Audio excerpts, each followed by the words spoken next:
ಕುಂಬಳೆ ಕುಟುಂಬ ಆರೋಗ್ಯ ಕೇಂದ್ರದ ಅವ್ಯವಸ್ಥೆ ಖಂಡಿಸಿ ಡಿವೈಎಫ್ಐ ಮಾರ್ಚ್. ವೈದ್ಯ ಸಿಬ್ಬಂದಿ ಕೊರತೆ, ಅಸೌಕರ್ಯ ಪರಿಹರಿಸಲು ಆಗ್ರಹ, ಸುಳ್ಳು ಕೇಸ್ ಹಿಂಪಡೆಯುವಂತೆ ಒತ್ತಾಯ.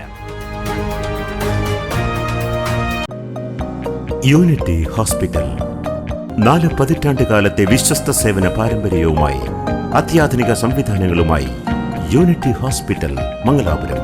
Phone 0824243155. Unity Hospital. Expect life. ಕುಟುಂಬ ಆರೋಗ್ಯ ಕೇಂದ್ರದಲ್ಲಿನ ಅವ್ಯವಸ್ಥೆ, ಅಸೌಕರ್ಯ ಹಾಗೂ ವೈದ್ಯರು ಮತ್ತು ಸಿಬ್ಬಂದಿಯ ಕೊರತೆ ಪರಿಹರಿಸುವಂತೆ ಆಗ್ರಹಿಸಿ ಡಿವೈಎಫ್ಐ ನೇತೃತ್ವದಲ್ಲಿ ಕುಟುಂಬ ಆರೋಗ್ಯ ಕೇಂದ್ರಕ್ಕೆ ಮಾರ್ಚ್ ನಡೆಸಲಾಯಿತು. ಆಸ್ಪತ್ರೆಯಲ್ಲಿನ ಸಮಸ್ಯೆಗಳನ್ನು ಪ್ರಶ್ನಿಸುವವರನ್ನೇ ಸುಳ್ಳು ಪ್ರಕರಣಗಳಲ್ಲಿ ಸಿಲುಕಿಸಲಾಗುತ್ತಿದೆ ಎಂದು ಆರೋಪಿಸಿದ ಪ್ರತಿಭಟನಾಕಾರರು ಸಾರ್ವಜನಿಕರಿಗೆ ಉತ್ತಮ ಆರೋಗ್ಯ ಸೇವೆ ಒದಗಿಸಲು ಅಗತ್ಯ ಕ್ರಮ ಕೈಗೊಳ್ಳುವಂತೆ ಆಗ್ರಹಿಸಿದರು. CPIM Kumbla area secretary CA Jubair march ಉದ್ಘಾಟಿಸಿದರು.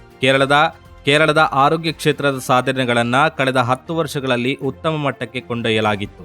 ಆದರೆ ಯುಡಿಎಫ್ ಸರ್ಕಾರ ಅಧಿಕಾರಕ್ಕೆ ಬಂದ ಮೇಲೆ 2 ತಿಂಗಳಲ್ಲಿ ಆರೋಗ್ಯ ಕ್ಷೇತ್ರದ ವ್ಯವಸ್ಥೆ ಹದಗೆಟ್ಟಿದೆ ಎಂದು ಅವರು ಆರೋಪಿಸಿದರು.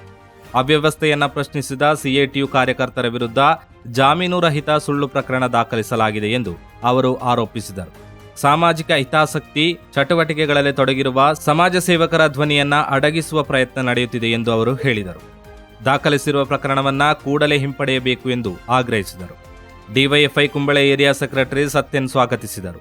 ಬ್ಲಾಕ್ ಕಾರ್ಯನಿರ್ವಾಹಕ ಸದಸ್ಯ ಸೈನುಲ್ ಹೈರಾಸ್ ಅಧ್ಯಕ್ಷತೆ ವಹಿಸಿದ್ದರು. ಕುಂಬಳೆ ಬ್ಲಾಕ್ ಅಧ್ಯಕ್ಷ Majeed MH, CPM Kumbla local secretary Prasad Kumar ಹಾಗೂ ಆಟೋ ರಿಕ್ಷಾ ಕಾರ್ಮಿಕ ಸಿಎಟಿಯು ಯೂನಿಯನ್ ನಾಯಕರಾದ ಅಬ್ಬಾಸ್ ಪೇರಾಲ್ ಸೇರಿದಂತೆ ಹಲವರು ಮಾತನಾಡಿದರು.